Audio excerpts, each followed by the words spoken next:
Hey there guys, this is Obsidian Chill. Got another video for you today, and I just wanted to touch on a couple things that were announced earlier this afternoon by MEPs on the forums. The first part, this one here, removing the episodes for sale. This is something that they've already talked about before. It was just as of today, officially, they will no longer sell episodes. They announced that a while ago, a part of the new refresher to membership benefits, where they weren't going to charge for episodes anymore and rework the membership benefits. That's still coming. They haven't announced what the membership benefits are going to change to, but we'll know shortly at some point for that, which obviously I'll cover. But that just means that if you subscribe to a membership, there are no changes. If you purchased episodes previously, there are no changes because you're still going to have them for free. And if you have not purchased the episodes, you will no longer be able to. So that just means that all the episodes going forward are free in terms of the game. So that's not going to really touch on that because, I mean, that's pretty straightforward.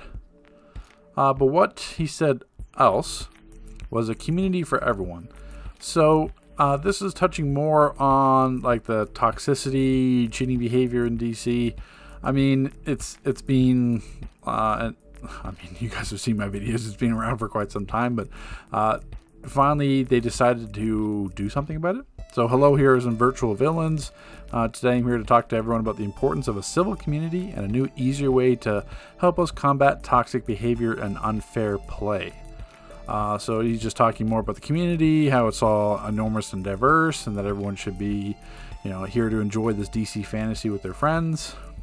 I mean, that's leading more towards the cosplay aspect of it. I wish it was focusing more on the content side, but you know, nonetheless. So basically what they've done is create two, because before, if you wanted to report someone in a game, you had to go like /report, then you had to go to the forums and submit a ticket. It was a really convoluted process. If you got reported for toxic behavior in game, someone really had to go to their way to do that. Someone really didn't like you to do that, or you said something that like, you know, rubbed them the wrong way. Now, to help us combat poor behavior, we have new, faster, easier options to send us reports. You can now send an email directly to cheater@dcuniverseonline.com and toxic@dcuniverseonline. And emailing any of these editors will allow you to report players for breaking, you know, code of conduct, terms of service, whatever.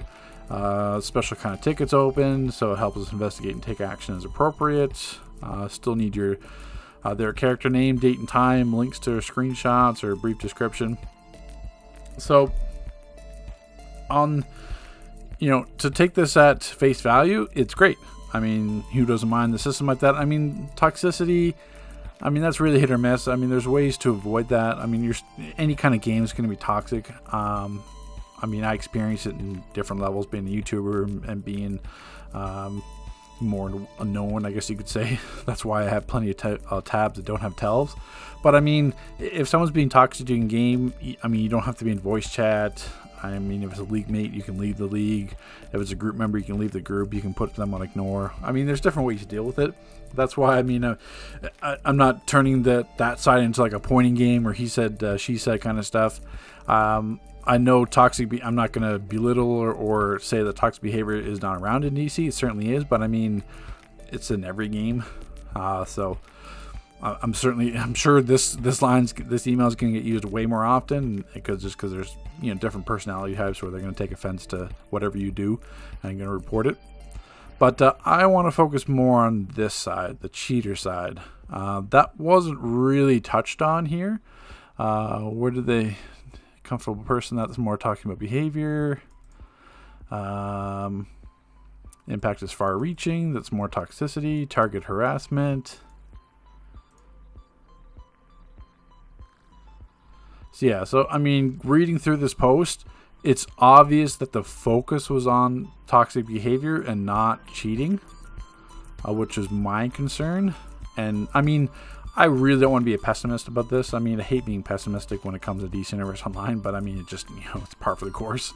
So how I take away from this is that I need to see evidence that something's being done. I mean, I know toxic behavior, I know stuff's being done. Stuff's always been done. I mean, I've dealt with that tons of times in the past where, I mean, you have to watch what you say in group chat or chat in game because they're just going to screenshot it and send it away. So, I mean, I have no doubt that they act on this, but I mean, that's just like, you know, 1-2 day bans, whatever, week bans, whatever. I'm focusing more on like the speed hackers. I mean, you've seen plenty of videos about that where I've talked about it. And the lack of evidence that something was done. I mean, I haven't. Tomorrow I'll be uploading my survival mode commentary where I'll go into a little bit more detail about that. But I mean, everyone knew they were speed hackers this survival mode season 2. I mean, that's a dead giveaway. I mean, you had like cosplay leagues being like their names was like XX Zeus XX, and they had like 310 CR, and then they had the crown and lightning bolt. Yeah, I don't think so. It's like, there was players on the EU server just blatantly doing it in chat. I mean, and nothing happened to these players. I know they got reports. They got a whole bunch of reports about speed hacking in season 2. And maybe they did 1 or 2 things about it. I mean, I don't know. I don't know proof of anyone getting actually banned. And I'd like to, I mean, yeah, there's so many speed hackers out there but I'd like to think that at least something would have got trickled down to me through the grapevine that like, well, yeah, these guys were banned, or I haven't seen these guys. I didn't see any of that. So that's why I'm a bit pessimistic when it comes to this, because the evidence, I mean, the whole thing, like, you don't have video proof that they speed hacked. Well, of course not, because they're going to be in a group with their friends. But I mean, if they get a certain feat that you obviously can tell that was speed hacked, or like, something like SM round 30, something like that, that's blatant. You don't even need evidence of that. That's like blatantly, you can't argue that. I mean, unless you want to pull up a stream and join the group with them and say, hey, do this again, because obviously you did it before, you can do it again, and then just watch them completely fail.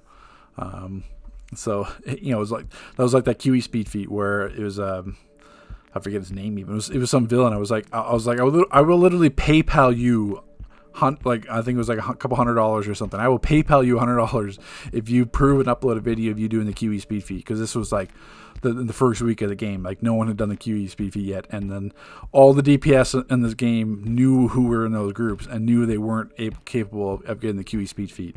I knew that wasn't possible. And he even made like a video trying to defend himself and then blocked all the comments. It's like, oh, okay. So I like literally, I'm offering you free money. Just do the group and do the speed feed again, because obviously you were capable of it because you did it, and then nothing ever happened. So that's why, I mean, certainly use these emails. I mean, if you are the ones that report speed hackers, I know a lot of you do, because you send me emails on the forums about it, or PM me on Discord and saying, hey, here's a video or whatever. So, I mean, certainly by all means use this email, but I need to see something from the game side or from MEP side that something's going to be done about this. And it doesn't even take much. I mean, honestly, if they would have grabbed a couple speed hackers from SM and said, look, these guys are speed hacking, they kept their accounts, but we took all their artifacts, or we took all their gear, we took all their money, so they can continue playing the game because we don't want to permaban them, but as consequence for speed hacking, they have to start it from scratch, and they lose hundreds of dollars, because DC can do that. I mean, DC can strip you of your artifacts. I mean, it's their artifacts. I mean, they've got the rights to it as digital property. I mean, that's in the terms and conditions. That's why I want to see done. Like, I don't need to see speed hackers permanently banned. I just need to see some speed hackers made an example of, because then no one else is going to risk that. I mean, if you put like 6 years into your toon, have 600 skill points, and like 12 or 15 200 level artifacts, you're not going to risk speed hacking if you're going to lose all of that. You're not going to do that unless you just quit DC. But I mean, if you put that much money and time into DC, you're not just willing to give it up.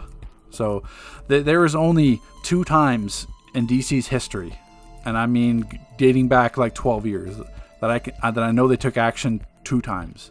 One, that was the link dead glitch, and I mean they unbanned pretty much everyone, but I mean the same thing, at least they took action, and that was on the forums. They took action, they banned players, everyone knew they took action, and it was massive. So then something was done, and put the fear of God in it kind of. And then the second time was the money glitch. That one, just because it was so rampant, crazy. I mean, trillions and trillions of dollars of fake cash were put into the economy and just completely just wrecked it on both servers. And they took action and banned a lot of players for that. Some were unwarranted bans because like their flagging system is weird, but then they fixed that and rebanned people and unbanned people. But they took action, and people knew they took action. But that's never been the case for speed hackers.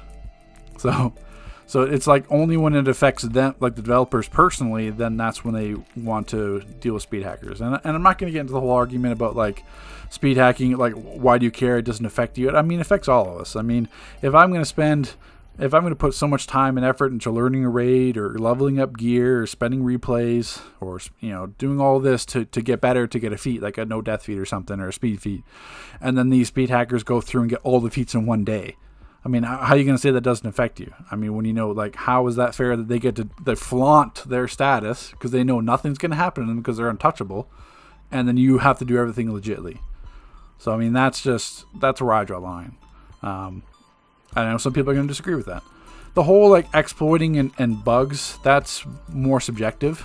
Like, for example, in the FF bug where you could fly up in the air and DPS the bosses, I mean, yeah, that's exploiting, but at the same time, that's also bugs. So, I mean, I don't feel like you should get permaban for that. I mean, that's technically the developer's fault for not fixing a bug.